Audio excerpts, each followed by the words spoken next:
A partir de agora, eu vou começar a apresentação. Aí eu peço para vocês que, se caso alguém pedir para participar da reunião, vocês me avisem, porque às vezes eu não percebo que alguém está me chamando, então fica difícil a partir do momento que eu estou apresentando a tela para vocês.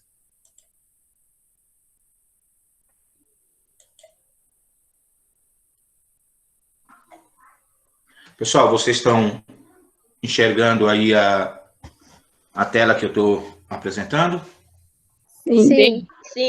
Ok. Então, devolutiva e correção da aula anterior, o Império de Alexandre e a fusão da cultura do Oriente com o Ocidente. Essa foi a nossa aula anterior, que tinha como objetivo que vocês, educando, estivessem aptos a valorizar a diversidade do patrimônio cultural artístico, identificando as suas manifestações, representações em diferentes sociedades.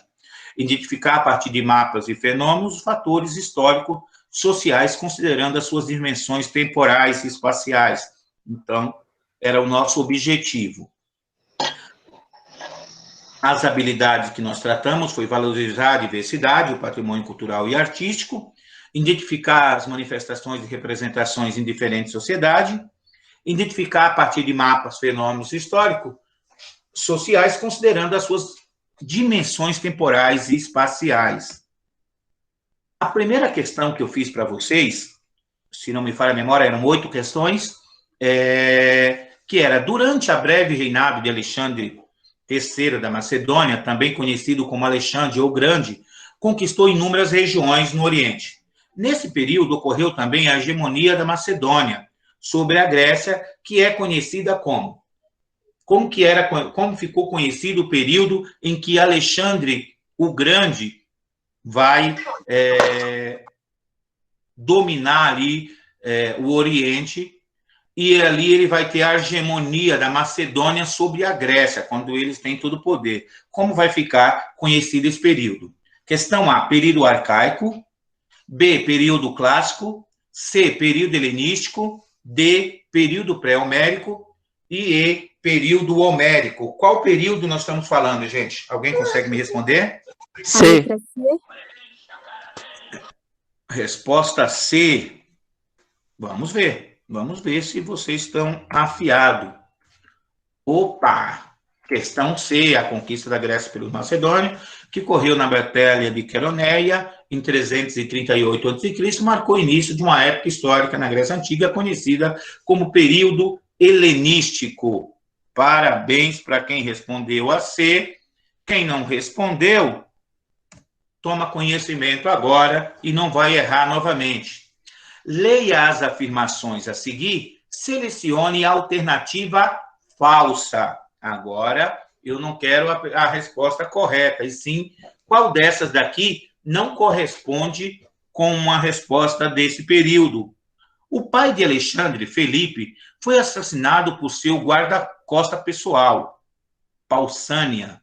Quando Alexandre assumiu, precisou derrotar usurpadores que tentavam tomar o seu trono. Só um minutinho aqui, pessoal. Parece que alguém me chama.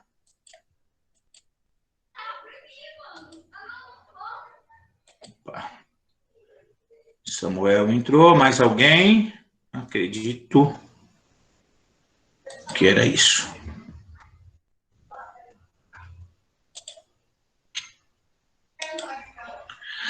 Quando Alexandre assumiu, precisou derrotar usurpadores que tentavam tomar o seu trono. Oh, meu Deus, parece que tem mais alguém aqui. Só um segundo.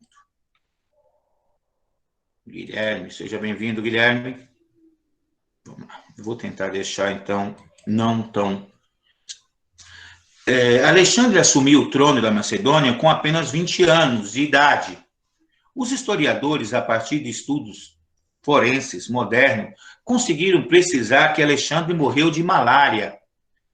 E a morte precoce de Alexandre fez com que a campanha de conquista à Península Arábica fosse abortada. Qual dessa é a alternativa correta? Letra D. Ou melhor, D. Errada, né? Oi? A D. Alternativa D? Mais alguém? A D.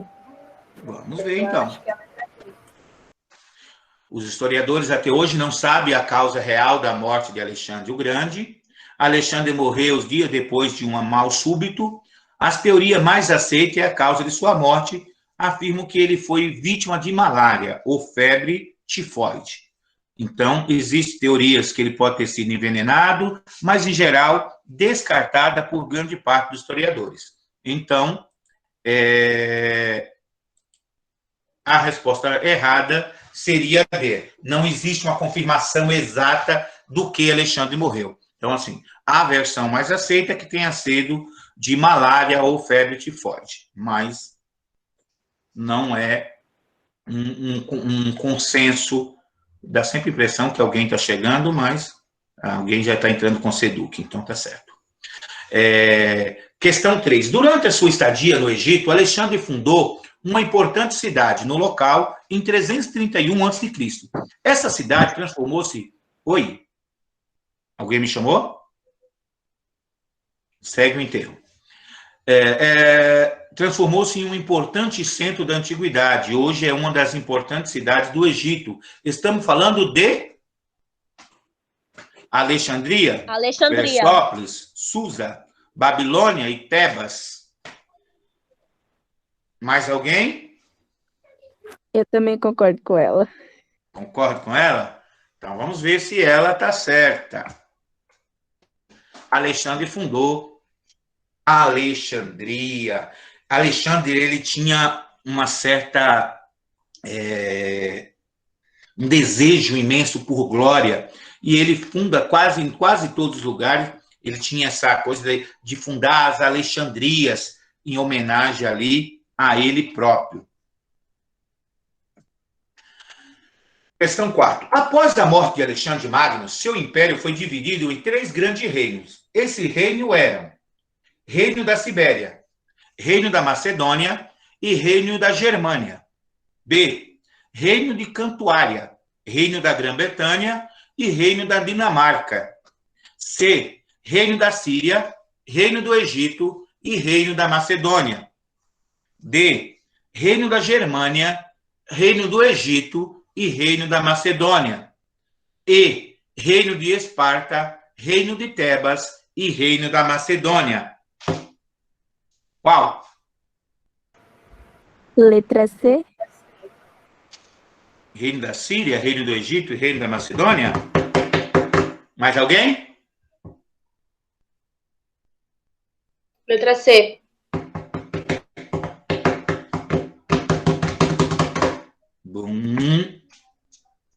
O império foi dividido entre o reino da Síria. Peraí, só me confirma, quem é que está dando a maioria das respostas aí? Oi? Quem é que está respondendo a maioria? Esse silêncio me perturba. Eu quero conferir depois se acertou todas lá no gabarito, no formulário. Eu estou com o formulário aberto aqui. Oi? Você está com o formulário aberto? Ah, então aí não vale. Sim, mas aí não vale. Eu queria saber se você tinha acertado lá, mas tudo bem. Não, eu tinha acertado. Acertou? Eu só estou vendo. Ah, não, show de bola. Eu acertei ou não. Se você errou, você fala qual que você colocou e qual que é a alternativa correta. Beleza? Tá bom. Quando, a partir do final do último século a.C., Roma conquistou o Egito e as áreas da Mesopotâmia, encontrou-se nesse território uma forte presença de elementos gregos. Isso foi devido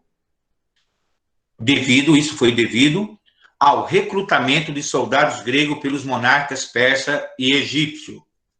A colonização grega semelhante à realizada na Síria e Magna Grécia. A expansão comercial egípcia no Mediterrâneo Oriental e a dominação persa na Grécia durante o reino de Dário. Ao helenismo resultante das conquistas de Alexandre o Grande. Qual a resposta? Eu coloquei a letra E. Mais alguém?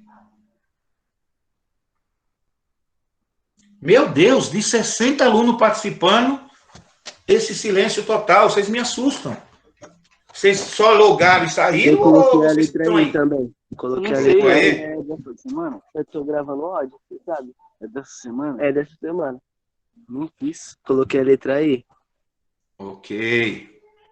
Vamos ver a resposta. Resposta óbvia, helenismo, questão E, termo que provém de dominação helênico, que por sua vez refere a essa cultura grega.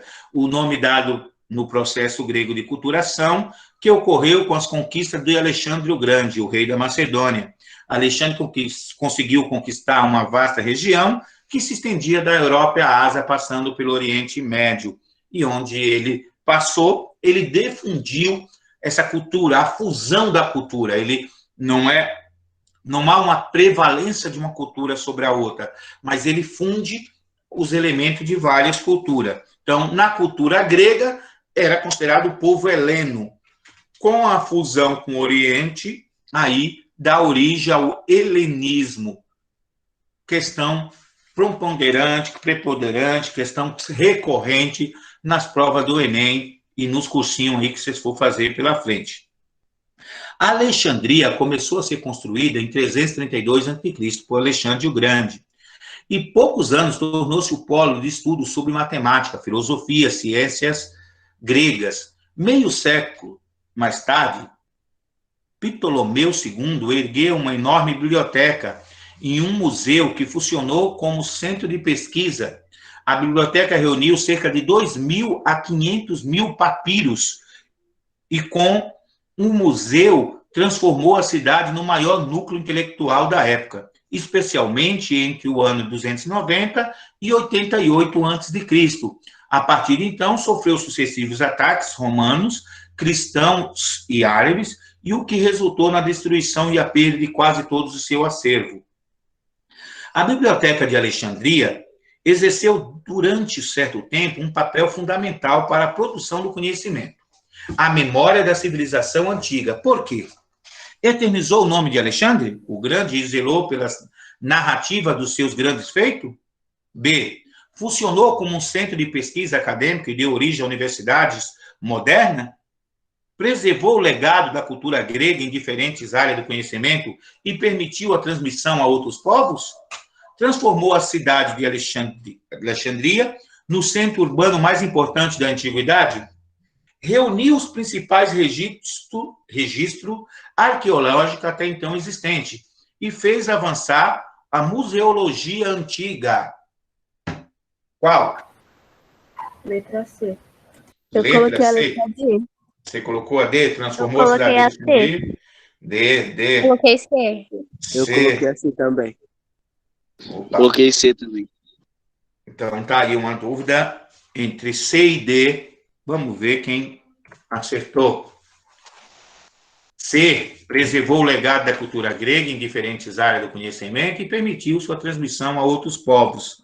Quem respondeu a C estava correta. Essas daqui são respostas dissertativas, aquelas que vocês tinham que escrever. O Império de Alexandre corresponde a quais países na atualidade? Sem olhar no gabarito, quem é que consegue responder?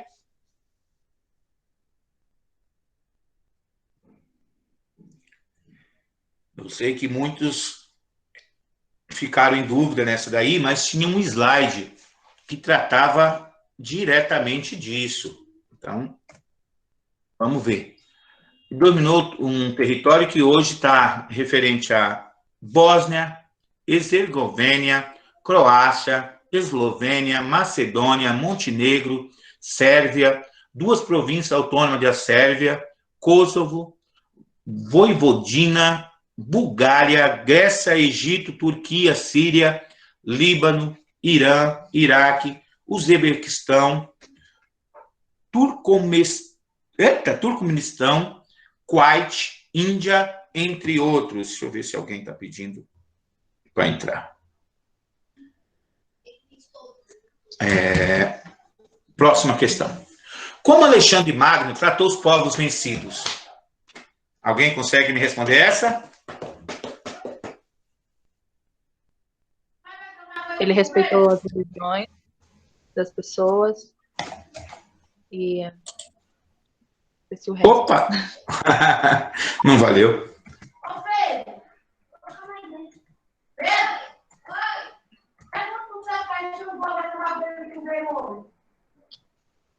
Alexandre dominou um território que hoje inclui... Opa, não é essa. Próxima. Respeitou sua religião, instituição política, incentivou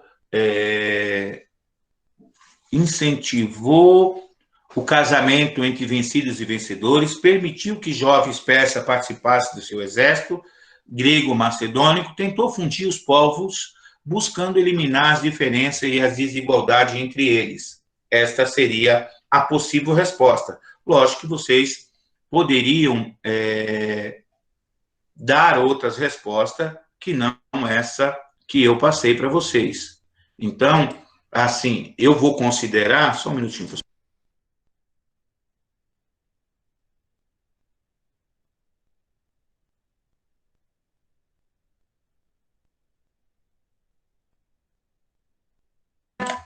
Peço desculpa, meu filho está questionando, o cachorrinho dele está doente e ele está aqui desesperado para eu levar ele no veterinário.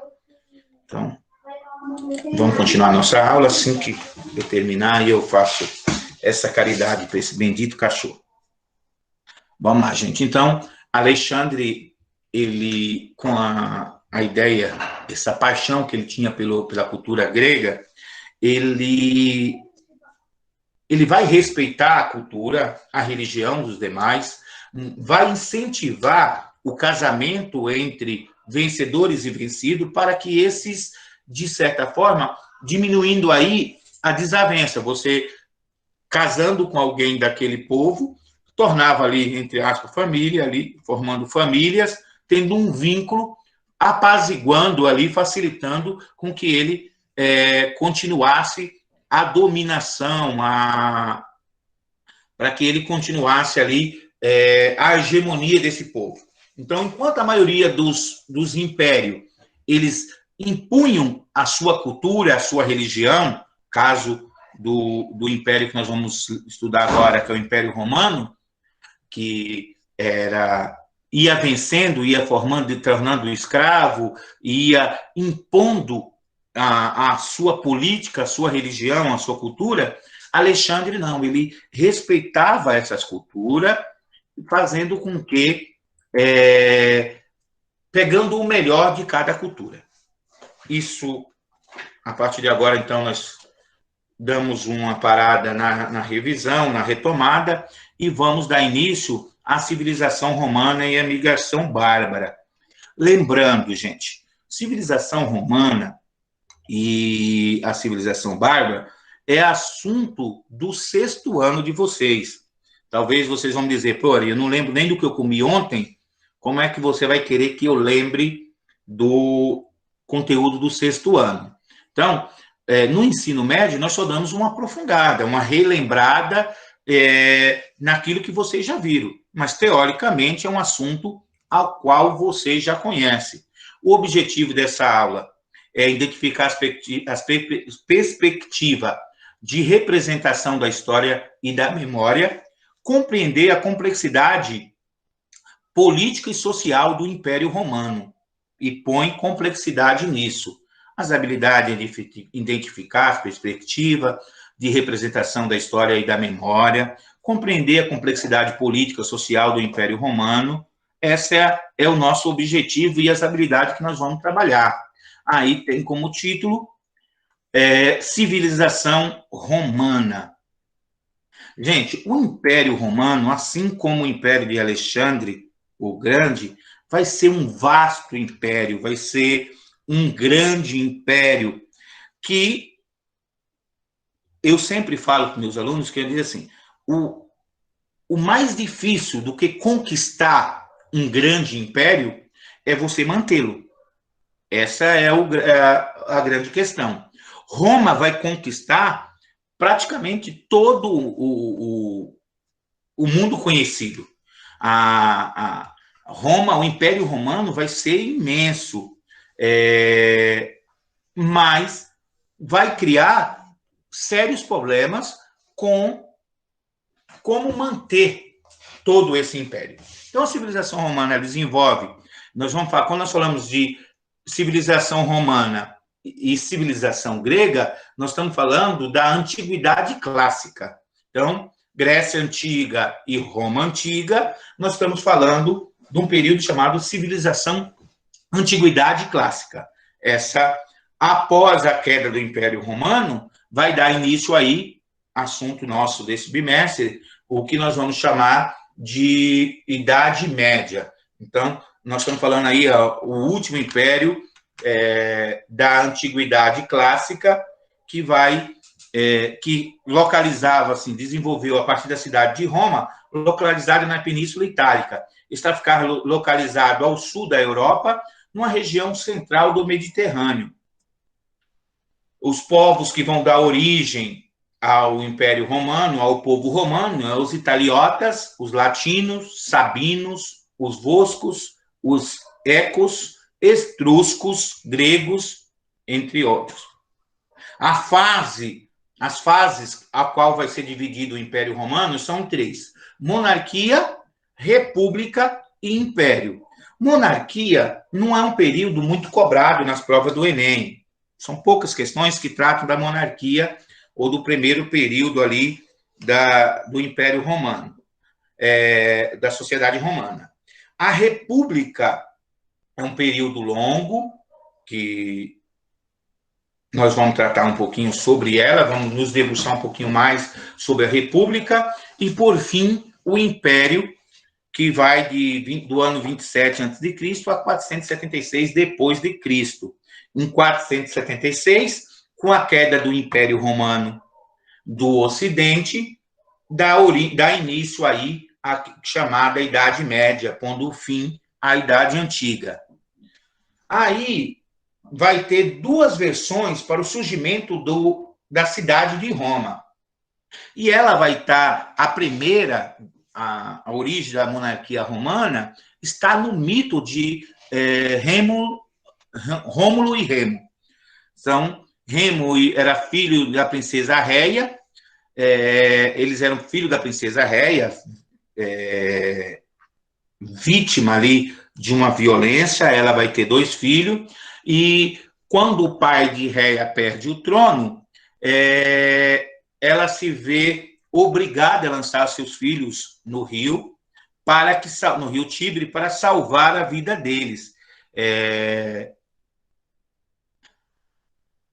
Ilustra ali quase a passagem bíblica de Moisés, que é lançado também no rio para escapar da morte, e ele na versão mitológica, esses 2 irmãos vão ser resgatados por uma loba que vai amamentá-lo. Essa loba teria perdido os seus filhos e vai alimentá-lo, essas crianças, impedindo que eles morram. Essa é a versão mitológica. Os romanos explicavam a sociedade através do mito Rômulo. Segundo a mitologia, os gêmeos foram jogados no rio Tibre, na Itália, resgatados por uma loba que os amamentou e foram criados posteriormente por um casal de pastores. Adultos retornaram à cidade natal, vão destituir, vencer o seu tio que tinha tomado o trono do seu avô, restituindo o trono para seu avô. Depois vão fundar uma nova cidade, que seria a cidade de Roma. Essa é a versão mitológica. Depois de formar a cidade de Roma, eles entram num acordo que um governaria um ano e o outro governaria outro. Rômulo foi o primeiro rei, digamos assim, e quando foi para passar o trono para o irmão, esse não quis passar o trono, matou seu irmão e se tornou o primeiro rei romano.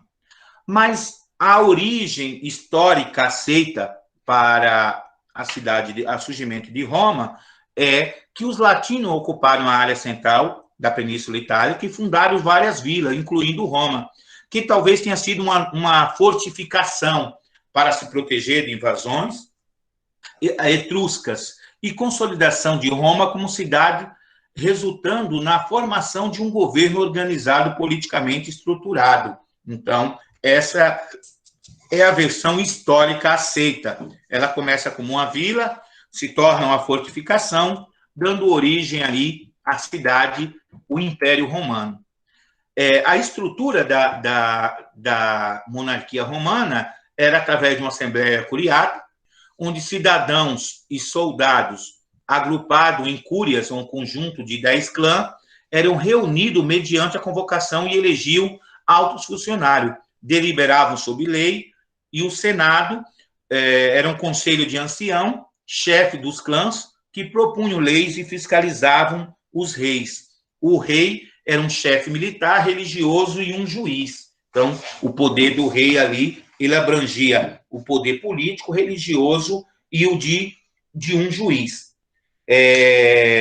Lembrando que nós estamos falando do período que nós tratamos lá atrás, da formação dos primeiras cidades, onde eram formados vilas, e vilas foram formados os clãs. Esses clãs, o chefe dos clãs, eles eram as pessoas mais importantes, que no Império Romano se torna o Senado, se torna uma espécie de um conselho de anciões que vão definir a vida lá dos romanos. A estrutura social era dividida entre patrícios, grandes proprietários de terra, que possuíam direitos políticos, desempenhavam importante função pública. Os patrícios, eles eram os descendentes dos fundadores romanos, então ele formava ali uma espécie de aristocracia que tinham todo o privilégio político. Os clientes eram livres, que eram associados aos patrícios, de forma auxiliar, subalterna, e gozavam de proteção em troca de apoio. Então, os clientes eram uma espécie de uma classe social protegida pelos patrícios. Muitas vezes eram escravos libertos, que tinham lá, gozavam de um certo prestígio mediante as famílias patrícias e tinham ali alguns privilégios. Os plebeus eram livres, dedicados ao trabalho, produtivos, sem direitos políticos. Então, o plebeu era livre, era cidadão romano livre, mas não tinham a participação política. A plebe era excluída das decisões políticas. Os escravos eram, na maioria das vezes, devedores, incapacitados de cumprir os seus débitos, e prisioneiros de guerra. Eram considerados bem e exerciam desde a função básica às funções especializadas. Lembrando aí que, na antiguidade, a ideia de escravo não é a mesma ideia dos escravos que nós conhecemos aí, no caso da escravidão aí do século XVI, até o século XIX, no caso, a escravidão africana. O último rei etrusco foi Tarquínio, o Soberbo. Ele foi deposto em 509 a.C., provavelmente por ter descontentado os patrícios, como medida de favorecer os plebeus. Então, assim, toda vez que alguém contrariavam as ideias do patrício, que era uma espécie aí de uma burguesia, de uma aristocracia, pelo amor de Deus, não confunda o termo burguesia, porque nós estamos falando, esse é um termo que vai surgir só depois, mas, assim, era um grupo de privilegiados, que tinham todas as decisões políticas. Quando o rei desagradava, era destituído. Eles convocavam a assembleia e destituíram o rei. No lugar de Tarquínio, os patrícios colocaram no poder 2 magistrados, chamados de cônsule. Com isso, terminava o período monárquico e tinha início o período republicano. Então, agora já não tem mais a monarquia, o poder lá absoluto, onde o rei tinha todas as suas funções. Nós vamos ter o período republicano. As magistratura, cônsule, pretores, questores e censores, edes, pontífice e ditadores. O Senado nomeação de ministro, decretação de guerra, representação diplomática, deliberação sobre os impostos. As assembleias, que aí por isso que vamos chamar de república, porque você não tinha todo o poder de governar, era dividido entre a curial, a assembleia curial, que era a assembleia religiosa, e a tribal, que escolhia os questores e os edes. Vamos ver depois quem eram cada um deles. A estrutura do poder na República Romana. O cônsul era um chefe da República, com mandato de 1 ano, era comandante do exército e tinha atribuições jurídicas e religiosas. Então, o cônsul, ele não tinha um poder vitalício, ele só governava por 1 ano, ele era eleito e governava por 1 ano. Nesse ano, ele tomava as decisões ali, tinha o comando do exército na sua mão, as atribuições jurídicas e religiosas. No Senado, o Senado era composto por 300 senadores, em geral patrício, eram eleitos pelos magistrados e seus membros eram vitalícios. Então, o senador romano, ele tinha uma vasta influência, ele era das famílias tradicionais, da família patrícia. Um plebeu jamais chegaria, nesse primeiro momento, a um cargo de senador. E ali, ele se responsabilizava pela elaboração das leis, pela decisão acerca da política interna e externa. Então, tudo que era para ser decidido sobre Roma estava na mão do Senado, que era de família patrícia. A Assembleia Popular, composta de patrícios e plebeu, destinavam-se à votação de leis, responsável pela eleição dos cônsules. Então, assim, o cônsul era eleito pela Assembleia Popular. O Conselho da Plebe, composta somente pelos plebeus, elegia os tributos da plebe e eram responsáveis pelas decisões de plebiscito, decretos do povo. Então, as decisões das escolhas mais importantes estavam na mão da Assembleia Popular, que era composta, na maioria, por patrício. Lembrando que, nesse período, se tinha o voto censitário. O que é um voto censitário? O voto valia de acordo com as suas propriedades, com suas posses. Então, o voto de um patrício valia por centenas de votos de um plebeu. Então, era praticamente impossível que as decisões de um plebeu, que fosse contra a vontade de um patrício, fosse vencida, saísse vencedora. Então, as decisões estavam na mão da aristocracia. Aí, dentro do período da República Romana, começa a surgir as conquistas de território. A primeira fase é o controle de toda a Península Itálica, então, em volta de Roma, eles começam ali a conquistar. Na segunda fase, contra Cartago, as guerras, chamadas Guerras Púnicas, e o domínio sobre Cartago, por exemplo, das colônias da Fenícia, asseguraria o controle do Mediterrâneo. Então, toda a volta, todo o mar Mediterrâneo, toda a região em volta do mar Mediterrâneo, passa a ser um domínio de Roma.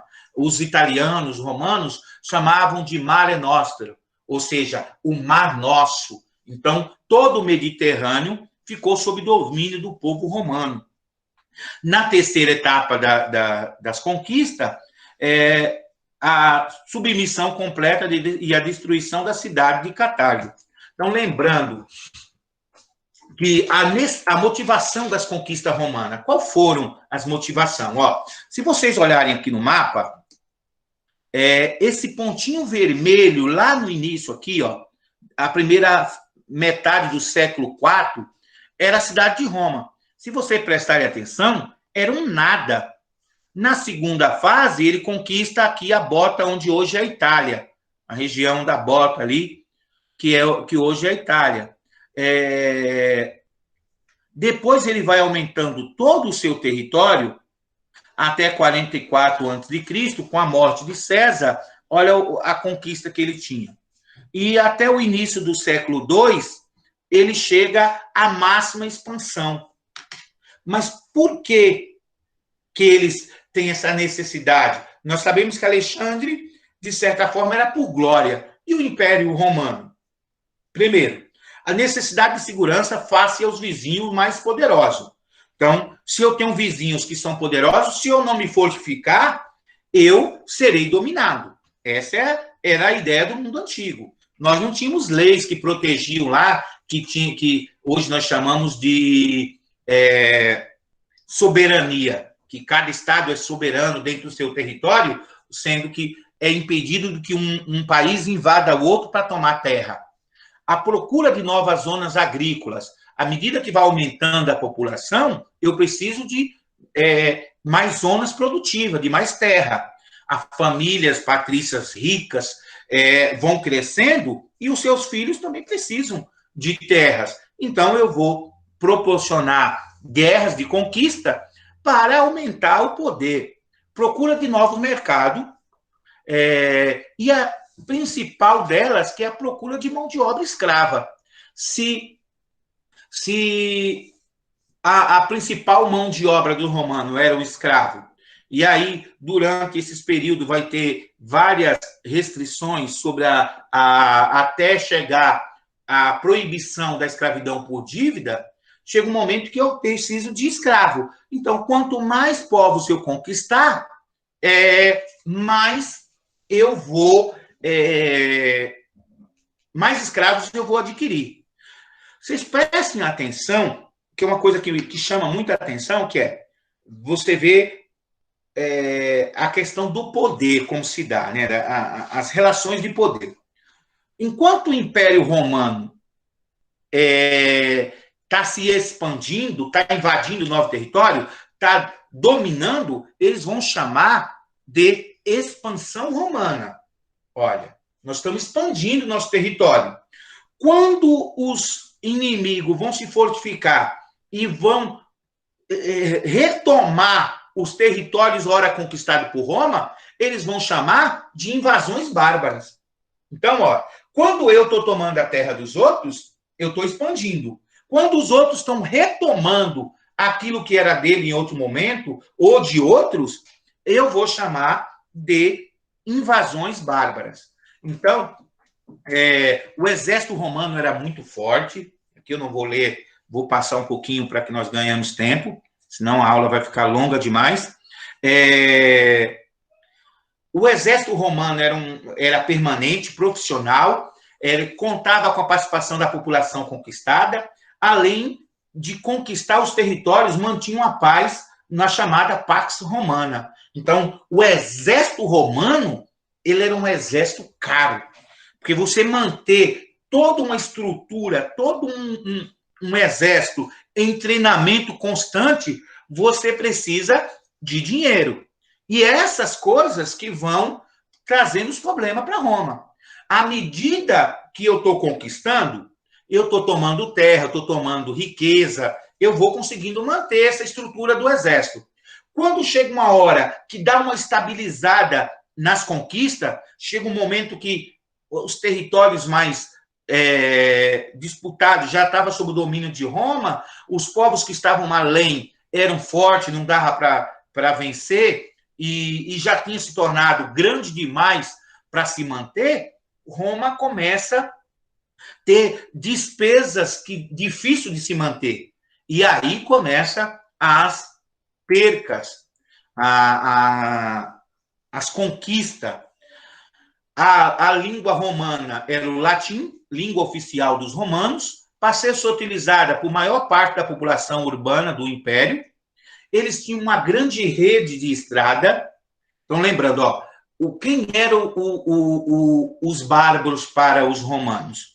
Basicamente, eram aqueles que não dominavam o latim, que não tinham a cultura romana. Todos aqueles que não falavam latim, que não pertencia à cultura romana, não foram aculturados ou coisa do gênero, eram considerados bárbaros. Então, a palavra bárbaro ali eram considerados pessoas não civilizadas. Roma vai ter uma rede de estrada muito grande. O Império Romano, ele era um império, um reino centralizado. O poder estava todo centralizado em Roma, seja através dos cônsules, através da república ou através do império. Todas as áreas conquistadas estavam sujeitas ao Império Romano. E, para isso, eu começo a construir estrada para todos os povos conquistados. Por isso, aí vai ter um ditado que dizia: todos os caminhos levam a Roma. Por que todos os caminhos levam a Roma? Porque assim que eu conquistava um determinado território, eu todo o território romano ia ter estradas que facilitava a mensagem, facilitava o comércio, facilitava as relações. Então, o Roma ia ter uma espécie de correio, digamos assim, que eram mensageiro que saía de um território para outro para levar a mensagem. Então, tinha vários postos. Então, você deixava um mensageiro em cada posto. Então, um mensageiro saía no começo do dia, montado lá a cavalo, corria, chegava a um ponto, passava a mensagem para o outro, que já estava lá com o cavalo descansado, levava a mensagem até chegar ao Império Romano. Chegando essa mensagem, outro mensageiro voltava com a resposta. Então, o Império estava sempre em comunicação para as decisões estar centralizado em Roma. Nós não estamos falando dos dias atuais que um WhatsApp chegaria. Nós estamos aí, cada um distante das nossas casas, distante da nossa escola, melhor assim, mas estamos sempre nos comunicando através aí, de forma remota, ao mesmo tempo nós estamos aqui conversando. Nos dias de hoje, talvez não fosse tão difícil você manter um império tão grande, porque a comunicação não era tão difícil. Mas pense naquela época.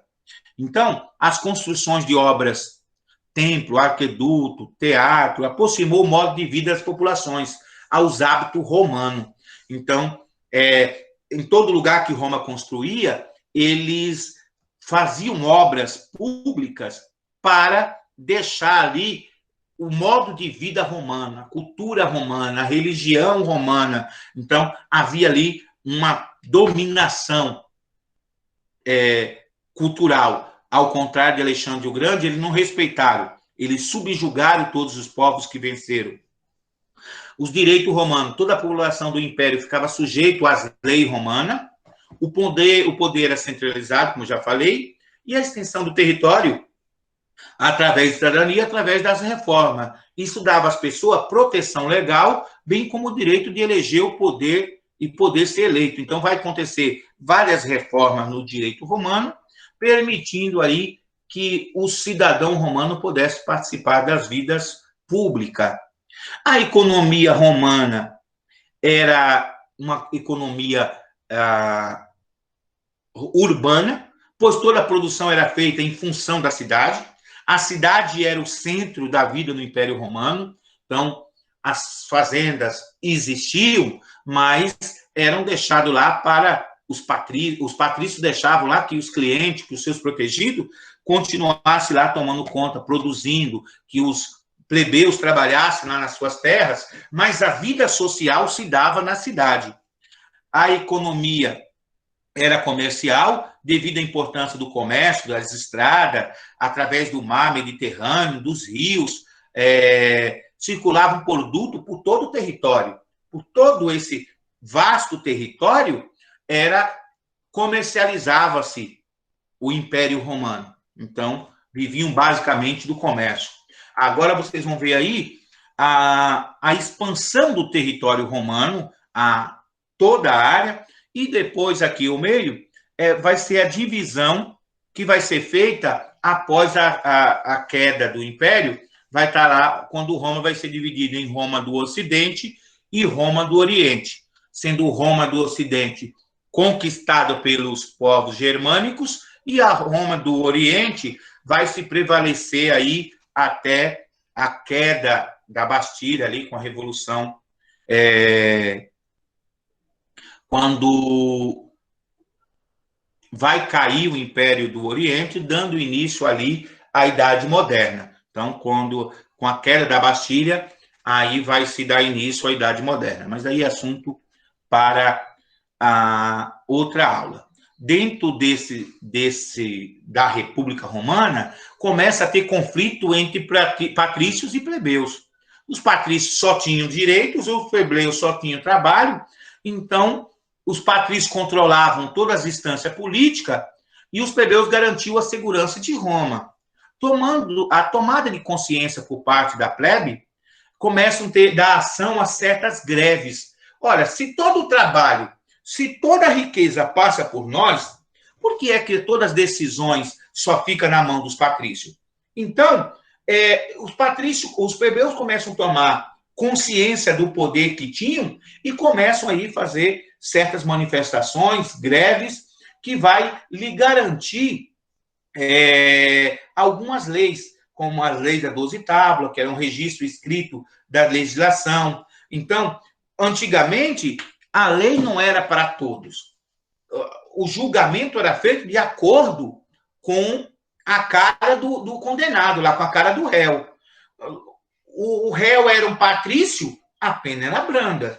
O réu era um plebeu, taca uma decisão, uma pena brava nele. Então, quando cria as 12 tábuas, uma lei escrita, uma lei que está registrada, olha, o crime foi esse, a punição é essa. Então, você passa a ter, não pode ter decisões diferentes para mesmos crimes. E aí os patrícios vão perdendo um pouco do seu privilégio e os plebeus vão ascendendo um pouquinho. A lei da Polinéia permitia o casamento entre as classes. Então, antes era proibido o casamento de um plebeu com um nobre, com um patrício, com alguém da nobreza.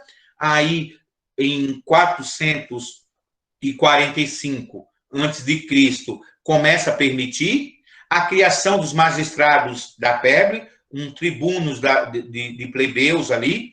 O primeiro cônsul eleito em 360 a.C., ele vai ele é eleito pelos plebeus, explora a terra devolutas, o fim da escravidão por dívida em 366, em 286, a plenitude civil aos plebeus. Aí os plebeus iam ter os mesmos direitos. Em 286, eles passam a ter os mesmos direitos de que os patrícios, de eleger e ser eleito. Crise social e tensões políticas, aumento da miséria, componente de instabilidade, as massas populares, liderança versus a elite, as massas populares, junto com algumas lideranças, versus a elite patrícia. Tibério Graco, com a lei agrária, limitando o latifúndio, distribuindo terra aos plebeus, o assassinato por lideranças patrícias e senadores. Então, Tibério começa a criar em 133 a.C., criar ali leis que vai favorecer os patrícios, e aí ele vai ser morto. A tentativa de ampliar a participação de plebeus nas instituições políticas e a aprovação de lei, o saldo de assassinato de Caio e a perseguição de seus seguidores. Política de pão e circo. Essa é os coliseus, a criação de luta de gladiadores. Olha, Roma começa a entrar em crise, começa a faltar alimento, começa a perder cidades vizinhas aí, ser invadida, aí começa ali a guerra social, em 90 a.C. Marcos Lívio, seguidor dos dois ideais dos grecos, a massa popular contra as forças do exército romano. Então, isso vai causar um transtorno que abala a ordem institucional romana. A política de Pão Circo ela é utilizada tanto na República quanto no Império. Os imperadores gostavam muito dessa política, que basicamente se diz: dá diversão para os pobres, para os plebeus, e comida. Pão e circo. Distribuição de trigo, distribuição de pão e diversão. Essa é uma política que nós conhecemos até o dia de hoje. A política de pão e circo é a ideia da Copa do Mundo, tá em crise, carnaval, o povo está em festa, esquece dos problemas sociais. Todas as decisões políticas mais graves são tomadas em épocas de festa, em época de Copa do Mundo, onde o povo está celebrando. Você dá lá Bolsa Família, dá renda não sei o que lá, Renda Brasil para essa população, seja qual tipo de incentivo que é necessário. Nós sabemos que certas ações sociais para quem está passando fome é necessária, mas só que você percebe que os políticos não estão a fim de resolver o problema, de criar novos empregos, de melhorar a educação. Ele não, eu mantenho o povo acomodado, dou diversão para ele lá, jogo todos os domingos na Globo para que eles fiquem alegres lá, tem jogo do Timão, tá tudo bem, tem jogo da seleção brasileira, tá tudo bem, logo em seguida vem o carnaval, tá tudo resolvido. Então, isso começa lá em Roma. O povo está revoltado, faz lá uma luta de gladiadores, a luta até a morte. Aí tem a imagem de Glauco, o Espartaco, o gladiador romano. Essas lutas se davam dentro de uma arena que o ápice dessas lutas era a morte do adversário. Então, você vai ter várias revoltas ali, ou melhor, você tem o controle das revoltas, dando diversão para o povo. E dentro desse período também vai ter a revolta dos escravos, que é chamado, que vocês têm uma série aí, é um pouco pesada, mas chamada Espartaco, que vai falar aí das revoltas dos escravos romanos. Os escravos eram a maioria em Roma. Eles vão se revoltar, cerca de 90 mil escravos chega a se organizar e tomar algumas cidades romanas. Então, essas crises do poder do Senado, instituição da magistratura, militares e ascensão política. Então, os militares começam a perceber que estavam por cima da carne seca, se todas as decisões políticas, se toda a força de Roma passa pelos militares, que a segurança de Roma está na mão dos militares, eles começam aí a ter desejo por política. Tanto que um general de prestígio chamado Júlio César vai chegar ali ao primeiro triunvirato, ele vai, juntamente com Crasso e Pompeu, César vai ampliar o território do oeste, tomando toda a Gália. César vai ter um grande prestígio entre a população. Com a morte de Crasso, após a derrota da Pártia, Pompeu, ao sinal, tentaram isolar César. Então, os patrícios, junto com Pompeu, perceberam que César estava se tornando muito popular e eles vão tentar isolar ele. A estratégia populista no exílio e a invasão a Roma torna-se um ditador vitalício. Então, César, em 46 a.C., ele vai reformar o Estado, ampliou a cidadania para o povo dominado, distribuiu terras e fez grandes obras públicas. Temor de republicanos, tentativa de César tornar-se rei, em 44 foi assassinado. De 46, 2 anos, César vai dominar, e em 44 ele é vítima de uma armadilha que a série dizem que no meio estava lá o seu sobrinho, chamado Brutus, que quando ele é apunhalado pelo Senado, ele olha e vê Brutus entre os senadores e ele diz a célebre frase: até tu, Brutus. Daí surge a célebre frase de César. O César depois vai virar um título.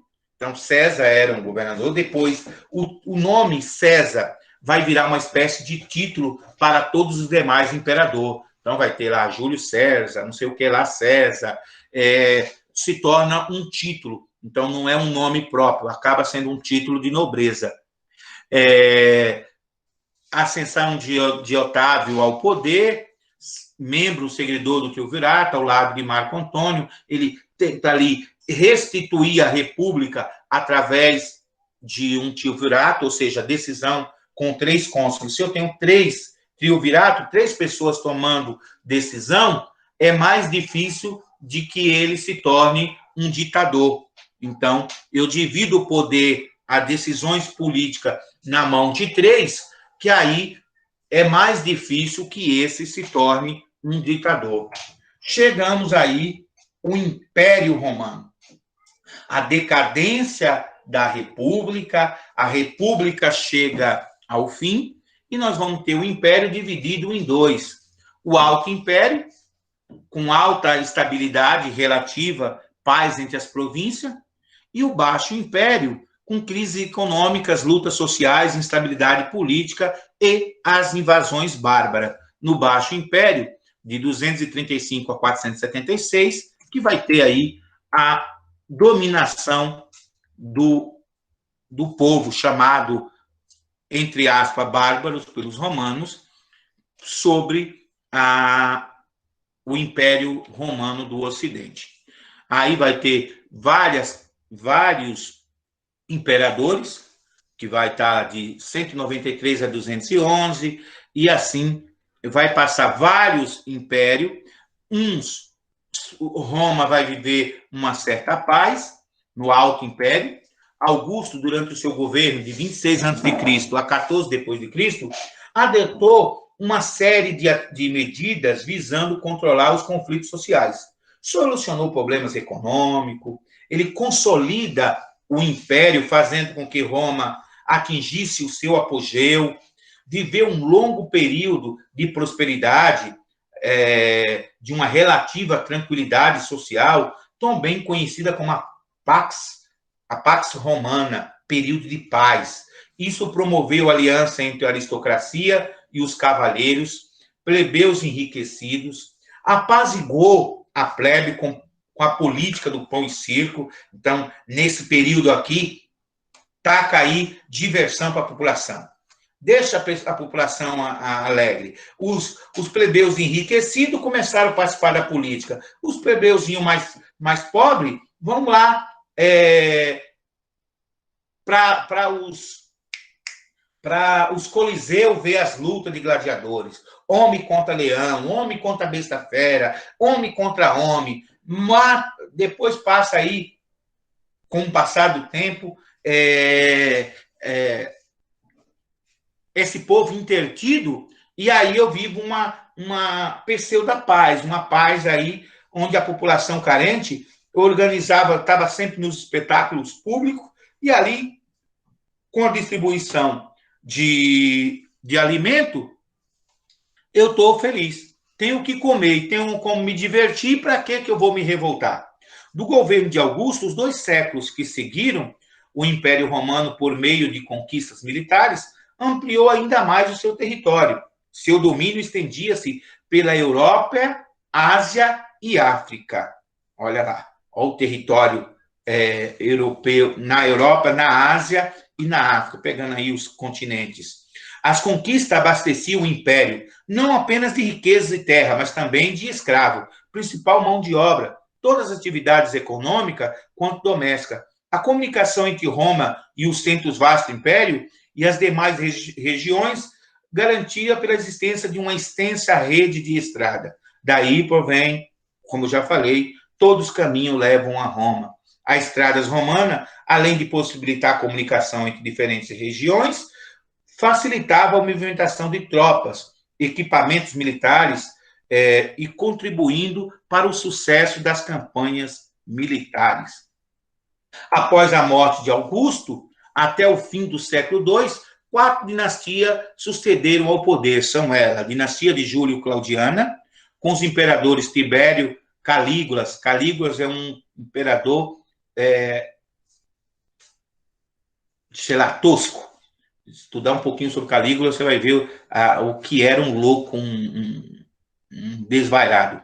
Cláudio, Nero. Essa dinastia esteve ligada à aristocracia patrícia romana. Principal característica dessa fase, constante conflito entre senados e os imperadores. Dinastia de Flávio, com o imperador Vespasiano, Tito, Domiciano, apoiados pelo exército e senado, foi totalmente submetido. Dinastia de Antônio, com Nerva, Trajano, Adriano, Antônio Pio, Marco Aurélio no comando, assinalou-se uma fase de grande brilho do Império Romano. Os imperadores dessa dinastia, exceto o último, procuraram adotar uma atitude conciliatória em relação ao Senado. A dinastia Severa, com Sétimo Severo, Caracalla, Mariano, Heliogaba e Severo Alexandre caracterizou pelo início da crise interna, as pressões externas exercidas por povos de diversos, pronunciada ao fim do Império a partir do século III da era cristã. Então, novamente, vai estar aqui a divisão do Império. O Baixo Império, longo período de decadência de Roma, então a crise política sem critérios definidos para a sucessão, colapso do escravismo, aí as revoltas dos escravos vai comer solto, economia em crise, impostos altos, inflações, fronteira desprotegida, falta de soldado, difusão do cristianismo, queda nas atividades produtivas, população urbana, migração para o interior. Aqui começa aí a decadência do Império Romano como um todo. Essa fase foi marcada por crise de setores da vida romana que contribuíram para o fim do grande império. Uma das principais crises diz respeito à produção agrícola. Por séculos, os escravos foram principal mão de obra. As grandes propriedades rurais, entretanto, com a diminuição das guerras, o reabastecimento de novos escravos começou a ficar difícil. Além disso, com o passar do tempo, os romanos tornaram-se menos hostis aos povos conquistados, estendendo a eles, inclusive, parte de seus direitos. Ou seja, os povos dominados deixaram de ser escravizados. Então, a falta de escravos vai gerar a principal crise romana. Olha, se eu não tenho os escravos, quem vai trabalhar? Eu? Eu não, eu sou patrício, eu sou um nobre, eu não vou para as terras. Mas com essa instabilidade política, aí, vai surgir, então, o que nós vamos chamar depois de colonato, que vai dar origem à sociedade feudal. Nós já só dando um spoiler das aulas seguintes, mas o que acontece? Viver na cidade se torna difícil. Se não tem o exército, se o exército não está protegendo e começam as invasões, o que é que as pessoas começam? Os patrícios começam a migrar para as fazendas. Nas suas fazendas, eles constroem pequenas fortalezas para se proteger e os plebeus, por sua vez, começam a ir em busca de segurança, se tornar aí servos desses patrícios, desses proprietários, que vai dar origem ao colonato, que posteriormente vai dar origem à sociedade feudal. O cristianismo surge no Alto Império, na Palestina. Os judeus acreditavam que Deus enviaria o Messias para libertá-lo da dominação da exploração romana. Nesse contexto nasce Jesus, diferente de outros mestres e até os necessitados, e não esperava que viesse até ele. Sua popularidade ameaçava os sacerdotes judeus, que o denunciaram para as autoridades romanas como um revolucionário. Após sua morte, nasce a Igreja Cristã Primitiva, fundada por Pedro, provável primeiro bispo de Roma, que aí depois vão dar o título a ele de Papa, mas ele era um bispo romano. Os cristãos recusavam-se participar das cerimônias romanas e não conheciam a divindade do imperador. O cristianismo contrariava os interesses do império e, por isso, a igreja foi violentamente perseguida. Em 313, o imperador Constantino, através do Edito de Milão, liberou os cultos cristãos. Em 391, o imperador Teodósio proibiu todas as outras religiões e adotou o cristianismo como uma religião oficial, aí já do Império Romano do Oriente, não do Ocidente. Esse já tinha perdido. Aqui é o reino dividido, reino do Ocidente e reino do Oriente. Aí começam as invasões bárbaras, nós vamos chegar a elas. São os povos que viviam fora do Império Romano, e aí eles começam a vir de todas as áreas, tomando os territórios romanos. Habitando as regiões das fronteiriças do Império Romano, os povos bárbaros foram penetrando aos territórios de Roma, em um processo lento e gradual, inicialmente dado o colapso da estrutura militar. As constantes guerras civis, os imperadores romanos realizavam um acordo pelas conquistas pelos quais os bárbaros ganharam o direito de habitar essas regiões. Então, para controlar as revoltas internas, eles cederam ali alguns espaços. Os reinos bárbaros, os francos, os burgúdios, astrogodos, os suevos, visigodos, vândalos e o Império Romano do Oriente. Então, aqui nós vamos dividir. Esses são os reinos que vão conquistar o Império Romano do Ocidente, mas a cidade de Constantinopla, ou o reino romano do Oriente, vai prevalecer sob o domínio de Constantino. Os povos bárbaros, para o romano, bárbaro era todo aquele que vivia além das fronteiras do Império Romano, portanto, não possuía a cultura romana. De origem discutida, ocupavam região chamada Germânia, subdividida em vários povos: burgúdios, vândalos, francos, saxões, anglos, lombardos, godos, entre outros. Esses são os povos ali. Então, eram bárbaros. Por que eles eram bárbaros? Porque estavam fora do Império, não pertenciam à cultura romana. As invasões bárbaras, aí tem a imagem, os bárbaros começam a tomar a cidade, onde eles passavam, eles iam dominando, destruindo, o que vai tornar a vida na cidade cada vez mais difícil.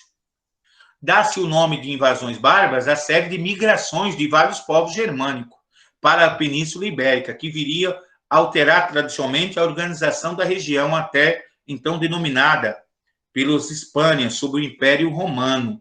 Então, lembre, Roma está tomando tudo. É expansão. Os povos estão tomando a terra de Roma. Invasão. Então, quando Roma invadiu, deu-se outro nome. A decadência do Império Romano. No século IV ao século V, principais povos bárbaros que deslocaram em direção ao Império Romano, empurrados pelos hunos que vinham do Oriente, levando em pânico e destruição onde chegavam. Esse processo acabou por precipitar a fragmentação do Império, já decadente devido à crise do escravismo e da anarquia militar. Surgindo características gerais dos reinos, surgindo com desintegração do Império Romano do Ocidente, os reinos romano germânico ou bárbaro não tiveram a mesma importância nem a mesma duração. A queda do Império, em 476, após enfrentar sucessivas invasões, o Império Romano do Ocidente foi definitivamente derrubado pelos Herulos, tribo germânica que se estabeleceu dentro dos limites de Roma. Enquanto a parte ocidental de Roma estava em ruína, o Império Romano do Oriente conseguiu manter-se firme, passando a ser reconhecido como Império Bizantino, existindo até 1453, quando foi derrubado pelos islâmicos. Embora as invasões dos povos inimigos tenham papel decisivo no fim do Império Romano do Ocidente, outras circunstâncias também foram determinantes, tais como, vamos lá, a queda do Império Romano do Ocidente. A principal causa foi as invasões, ou as invasões bárbaras. Mas também tem outras causas que podem cair na prova de vocês, ou nos vestibulares da vida, que era o elevado gasto com a estrutura administrativa militar, perda do controle sobre diversas regiões devido ao tamanho do império. Então, o império aumentou demais, ficou difícil controlar, aumento dos impostos do cidadão e dos tributos dos vencidos, corrupção política, crise no fornecimento de escravo, com o fim das guerras de expansão, continuidade das lutas civis entre patrícios e plebeu, a difusão do cristianismo e o fim do poderio romano.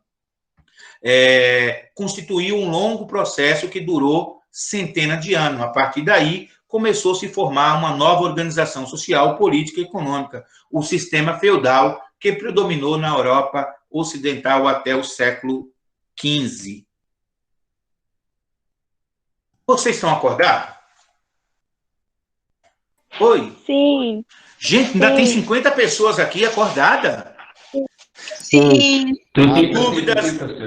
Oi? Não. Dúvidas, lamúrias, reclamações? Não. Não? Não. Então, ok, da minha parte aqui, então, eu dou por encerrado. Agradeço a participação de todos, a paciência. Eu sei que não é fácil ficar ouvindo um chato falando por tanto tempo. Presencialmente, pelo menos, dava para a gente fazer piadas e brincar. Aqui eu tenho que correr um pouco mais, é mais corrido.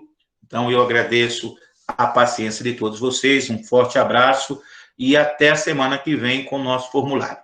Ok? Não esqueça da eletiva de cada sala, o líder de sala, veja aí quem vai representar no dia da apresentação da eletiva. Todo mundo lendo o conto 1 e quinta e sexta-feira, aquela grande AP. Um forte abraço a todos, um beijo no coração de todos vocês. Quando quiser, pode sair, tá, gente? Tchau, professor. Tchau, tchau, tchau. Tchau, professor. Falou, um abraço, gente. Tchau. Falou. Tchau.